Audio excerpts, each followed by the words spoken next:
Hello my dear friends, എല്ലാവർക്കും സുഖമാണെന്ന് വിശ്വസിക്കുന്നു. അപ്പോൾ ഞാനിപ്പോൾ വന്നിട്ടുള്ളത് എൻ്റെ കഴിഞ്ഞ വീഡിയോയുടെ കണ്ടിന്യൂസ് ആയിട്ടുള്ള വീഡിയോ ആയിട്ടാണ്. അപ്പോൾ കഴിഞ്ഞ വീഡിയോ കാണാത്തവർ പോയി ആ വീഡിയോ ഒന്ന് കണ്ടു നോക്കുക. ആ വീഡിയോ ഞാൻ പോസ്റ്റ് ചെയ്തിട്ട് ഒരു മാസമായിട്ടുണ്ട്, ഒരു മാസം ആനായിട്ടുണ്ട്. പിന്നെ സമയം അനുവദിക്കാത്തതുകൊണ്ടാണ് വീഡിയോ പോസ്റ്റ് ചെയ്യാതിരുന്നത്.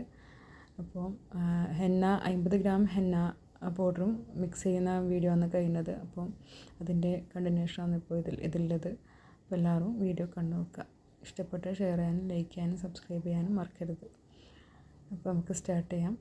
അപ്പോൾ ഇത് ഞാൻ ഹെന്ന മിക്സാക്കി വെച്ച ഹെന്ന രാവിലെ മിക്സാക്കി ഞാൻ വൈകുന്നേരം ഒരു 8 മണിക്കൂറിന് ശേഷം ഇത് എടുത്ത് നോക്കിയിട്ടുണ്ട്. അപ്പം ഇതിൻ്റെ കളർ നല്ല ചേഞ്ച് ആയിട്ട് രാവിലെ ഉള്ളിൽ ഒരു ഗ്രീനും പുറത്തൊരു മെറൂൺ ബ്രൗണോട് കൂടിയുള്ളൊരു കളറായിട്ടാണ് വന്നിട്ടുള്ളത്. ഇതിൻ്റെ കറക്റ്റ് ഡൈ റിലീസായ നിലയിലുള്ള ഒരു ഇതാണിത്. കളർ ചേഞ്ച് ആയാലാണ് ഡൈ റിലീസായി എന്ന് പറയുന്നത്. അപ്പോൾ ഇത് കറക്റ്റായിട്ടുണ്ട്. ഇനിയിപ്പോൾ ഇതിൽ വെള്ളം കുറവാണ്, ഇത് കുറച്ച് കട്ടിയായിട്ടുള്ളത്. അപ്പോൾ നമ്മൾ ആവശ്യത്തിന് ഞാൻ ബാക്കി വെച്ച ടീ വാട്ടർ ഉപയോഗിച്ചിട്ട് മിക്സാക്കി എടുക്കുന്നുണ്ട്. ഒരു 100 ഗ്രാം ഹെന്ന പൗഡറിനൊക്കെ ഒരു 240 മില്ലിയോളം വെള്ളം മതിയാവും. അപ്പോൾ ഇത് 125 മില്ലിയോളം വെള്ളം മിക്സാക്കി ഞാൻ കറക്റ്റായിട്ട് അതിൻ്റെ ഒരു കറക്റ്റ് മെഷർമെൻറ്റിലാക്കി എടുക്കുന്നുണ്ട്. അപ്പോൾ ഇത് ഞാൻ മിക്സ് ചെയ്തിട്ട് നന്നായി മിക്സ് ചെയ്തിട്ടുണ്ട്. ഇപ്പോൾ ഇത് 50 ഗ്രാം പൊടി ആയതുകൊണ്ട് ഞാൻ ആ ബീറ്ററൊന്നും യൂസ് ചെയ്തിട്ടില്ല. അപ്പം കുറച്ചും കൂടി ക്വാണ്ടിറ്റി ഉണ്ടെങ്കിൽ നിങ്ങൾ ബീറ്റർ ചെയ്ത് യൂസ് ചെയ്താൽ നല്ല സ്മൂത്തായിട്ട് വരും. അപ്പോൾ ഇതൊരു സ്ട്രിങ് ആയിട്ട് വരുന്നതിൻ്റെ കറക്റ്റ് പാകം. അപ്പോൾ ഇത് റെഡി ആയിട്ടുണ്ട്.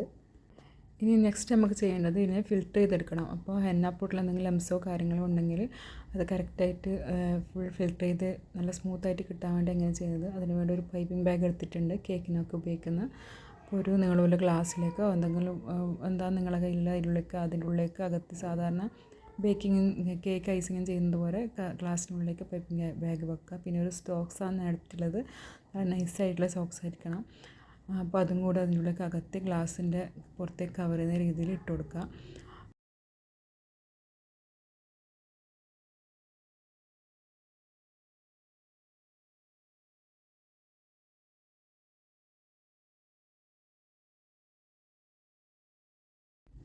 അപ്പോൾ എനിക്ക് കഴിയുന്ന രീതിയിൽ ഞാനെല്ലാം പേസ്റ്റും ഈ പൈപ്പിംഗ് ബാഗിലേക്ക് നിറച്ചിട്ടുണ്ട്.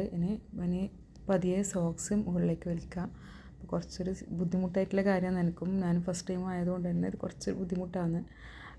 അത് മുകളിലേക്ക് വലിച്ച ശേഷം അതുപോലെ തന്നെ പൈപ്പിംഗ് ബാഗും മുകളിലേക്ക് ഒന്നിച്ചിട്ടെടുത്ത് രണ്ടും കൂടി ഒരുമിച്ച് ട്വിസ്റ്റ് ചെയ്ത ശേഷം ഈ സോക്സിനെ മാത്രമായിട്ട് ശക്തി ഉപയോഗിച്ചിട്ട് പുറത്തേക്ക് വലിച്ചെടുക്കണം. അപ്പം എല്ലാ ഹെന്ന പേസ്റ്റും ഫിൽറ്റർ ചെയ്തിട്ട് എല്ലാ ലംസും കാര്യങ്ങളെല്ലാം പോയിട്ട് പൈപ്പിംഗ് ബാഗിലേക്ക് നിറയും.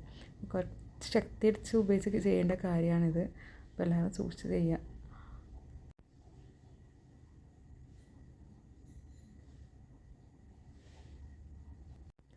അങ്ങനെ എല്ലാ ഹെന്ന പേസ്റ്റും ഞാൻ കഷ്ടപ്പെട്ട് പൈപ്പിംഗ് ബാഗിലേക്ക് നിറച്ചിട്ടുണ്ട്. എല്ലാ ലംസും പോയിട്ടുണ്ട്. ഫുൾ ക്ലിയർ ആയിട്ട് സോക്സിനുള്ളിൽ നിന്ന് എല്ലാ ഹെന്ന പേസ്റ്റ് പുറത്തേക്ക് കിട്ടിയിട്ടുണ്ട്. അപ്പോൾ ഇതിന് നമ്മൾ ഇത് അറ്റം ടൈ ചെയ്ത് കെട്ടി കൊടുക്കുക, ഹെന്ന പേസ്റ്റ് പുറത്ത് പോയെടുക്കുക. അപ്പോൾ ഞാനിത് റബ്ബർ ഉപയോഗിച്ച് നല്ല ടൈറ്റായിട്ട് കെട്ടിയിട്ടുണ്ട്. അപ്പോൾ ഇത്ര ഹെന്ന പേസ്റ്റ് നമുക്ക് 50 ഗ്രാം പൊടിയിൽ നിന്ന് ഇത്ര ഹെന്ന പേസ്റ്റ് കിട്ടിയിട്ടുണ്ട്. ഇനി ഇത് നമുക്ക് കോണുകളിലേക്ക് ഫില്ലാക്കാം. ഇനി നെക്സ്റ്റ് ചെയ്യേണ്ടത് ഈ ഓരോ കോണും ഞാൻ നേരത്തെ ഉണ്ടാക്കി വെച്ച കോൺ ഞാൻ ഇതിൻ്റെ വീഡിയോ നേരത്തെ ചെയ്തിട്ടുണ്ട്. കാണാത്തവർ കണ്ടു നോക്കുക. സെലോഫ ഷീറ്റ് എങ്ങനെയാണ് റോൾ ചെയ്യുന്നതെന്ന് വെച്ചാൽ അപ്പോൾ അത് പോയി കണ്ടു നോക്കുക. അപ്പോൾ ഇതിലേക്ക് ഞാൻ ഓരോന്നായിട്ട് മെഷർമെൻറ്റ് 25, 26, 27 ഗ്രാംസിലാണ് ഞാൻ ആക്കി വെച്ചത്. അപ്പോൾ എൻ്റെ കയ്യിൽ നിന്ന് ആ വീഡിയോ മിസ്സായിപ്പോയി. അപ്പോൾ ഞാൻ ഓരോ കോണിലും ഹെന്ന പേസ്റ്റ് കണക്കായി മെഷർമെൻറ്റ് എടുത്ത് നിറച്ച് വെച്ചിട്ടുണ്ട്. അപ്പോൾ അതിന് സീൽ ചെയ്യുന്നതാണ് അടുത്തതിൽ കാണുന്നത്. അപ്പോൾ സെലോ ടാപ്പ് എടുത്ത് വെക്കുക. ആദ്യം ഹെന്ന കോണിൻ്റെ കോണായിട്ട് വരുന്ന ഭാഗത്ത് ഒരു ടാപ്പ് ഒട്ടിച്ച് കൊടുക്കുക. അതുപോലെ രണ്ടാമത്തെ ടാപ്പും അതുപോലെ തന്നെ ഓപ്പണായിട്ട് വരുന്ന ഭാഗത്ത് ഒട്ടിച്ച് കൊടുക്കുക. എന്നിട്ട് അവിടെ സെലോ ടാപ്പ് ഒട്ടിച്ച ഭാഗം ഒന്ന് പ്രസ് ചെയ്ത് കൊടുത്ത് താഴേക്ക് ഹെന്ന പേസ്റ്റിനെ പ്രസ് ചെയ്ത് ആ പോയിൻ്റ് ഭാഗത്തേക്ക് എത്തിച്ച് നോക്കുക. അപ്പോൾ ഹെന്ന പേസ്റ്റെല്ലാം സ്മൂത്തായിട്ട് വരുന്നുണ്ടോ നോക്കുക. അപ്പോൾ ഇത് കറക്റ്റ് ക്ലിയർ ആയിട്ട് വരുന്നുണ്ടെങ്കിൽ ആ പോയിൻ്റ് ഒന്ന് കവർ ചെയ്ത് ക്ലോസ് ചെയ്ത് കൊടുക്കുക. ഇല്ലെങ്കിൽ ഹെന്ന പേസ്റ്റ് പുറത്തേക്ക് ചാടും. അതാണ് ഇങ്ങനെ ചെയ്യുന്നത്. അങ്ങനെ ചെയ്ത ശേഷം ടൈറ്റാക്കി എല്ലാ പേസ്റ്റും താഴേക്ക് ആക്കിയ ശേഷം ടിപ്പ് മടക്കിയ ശേഷം പലരും പല രീതിയിലാണ് ഇത് ചെയ്യൽ. അപ്പോൾ ഞാനിങ്ങനെയാണ് ചെയ്യുന്നത്. ഫസ്റ്റ് ടൈം ആയതുകൊണ്ട് ഞാൻ കുറച്ച് ബുദ്ധിമുട്ടുകളുണ്ട്. ഫസ്റ്റ് ടൈം അല്ല, എന്നാലും അത്ര എനിക്ക് പ്രാക്ടീസ് ആയിട്ടില്ല.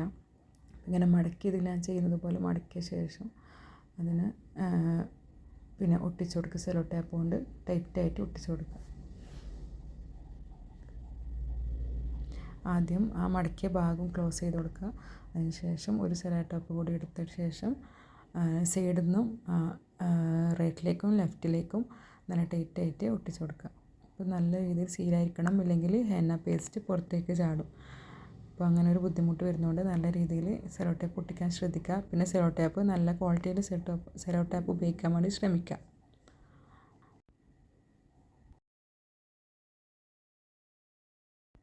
ഞാനിപ്പോൾ ചുറ്റിലായിട്ടും ഒരു സെല്ലോ ടാപ്പ് ഒട്ടിച്ചു കൊടുക്കുന്നുണ്ട്. കുറച്ചും കൂടി സെക്യൂർ ആകാൻ വേണ്ടിയിട്ടാണ് ഞാനിങ്ങനെ ചെയ്യുന്നത്. ഇങ്ങനെ ഒന്ന് റെഡി ആയിട്ടുണ്ട്. അങ്ങനെ ഞാൻ എല്ലാ കോൺസും ഇതുപോലെ സീൽ ചെയ്ത് വെക്കാൻ ചെയ്യുന്നത്.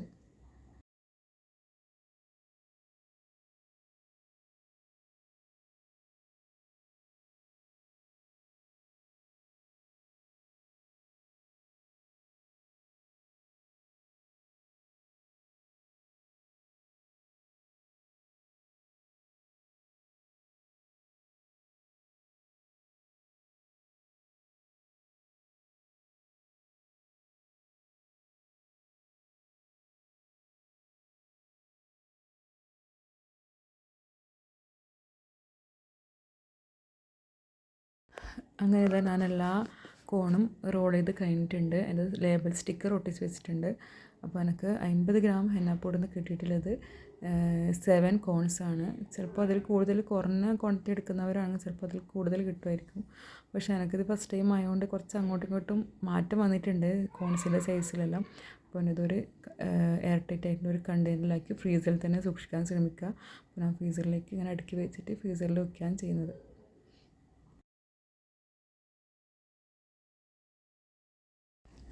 അപ്പോൾ കോൺസ് എല്ലാവരും ഫ്രീസറിൽ തന്നെ സൂക്ഷിക്കാൻ ശ്രമിക്കുക. പിന്നെ യൂസ് ചെയ്ത് കോൺസ് എപ്പോഴും ടിപ്പ് ക്ലോസ് ചെയ്ത ശേഷം എയർ ടൈറ്റ് തന്നെ സൂക്ഷിക്കുക. അപ്പോൾ എല്ലാവർക്കും വീഡിയോ ഇഷ്ടമായി എന്ന് കരുതുന്നു. Okay, by.